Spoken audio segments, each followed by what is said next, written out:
I think, I don't know, but I think that with animation for an actor is like something so enriching because you don't have the limitations of reality and live action. That's it. So you can really muck around with it a lot and be very experimental, which is great. And it also means you can have a fluid conversation about the dialogue and just keep things evolving and characteristics evolving as well, which has been fun to do. At this stage, I haven't seen the whole thing, so I don't know how he evolves, but I had a lot of fun doing improvisations of certain moments, which I know aren't in the 45 that you've seen. And that was great, and that just came out of ideas within the session. And you know, on a normal filming day, you can't do that. And even there are certain constrictions with green screen, at least, that I know of, that you really have to fit to other performances or marks and certain amounts of continuity. This, you're just, you know, you're riffing off an already brilliant script, so there's a lot to enjoy. It was funny because your voice, we recognize your voice, but then there is classified. This Fox, that is a super spy, very neurotic, very into his job. Yes. Was it surprising for you to? I mean, he's not a character that's all that far away from me or something to imagine. You know what I mean? It's not.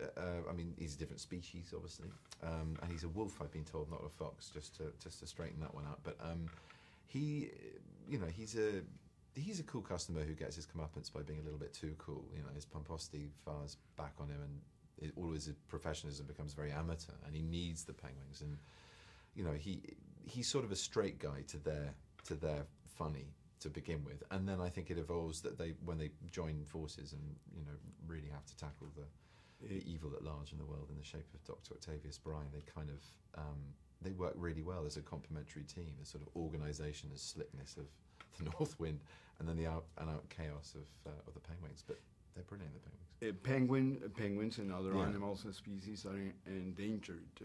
Do you care about animals? Is it something that you're sensitive very to? Much, very, very much. It's not something I thought about much when voicing a wolf in an animation, I have to say. But you know, he is there to protect animals. I mean, in this instance, against another animal. But it's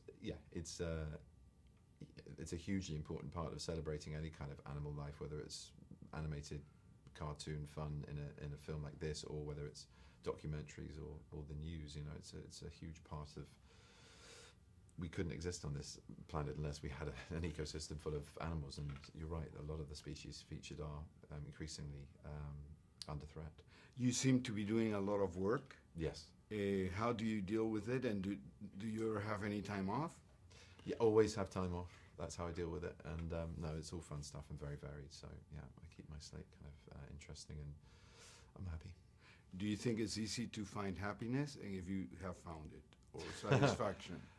Looking for happiness is a sure way to sadness. I think you have to just take each moment as it comes. I think the message of the penguins in this film is actually just to kind of go for it and not worry too much, not overplan things, and just enjoy the moment. And that's what they're brilliant at, and that's why it's richly comic, and they don't always get it right, but when they do, it's very satisfying because they've done it out of just instinct. In your opinion, could fame or notoriety could be damaging? I don't think we've even got time to start on that topic, to be honest. That's a big debate. You know, people write theses about that sort of stuff. So another time, maybe, Guy.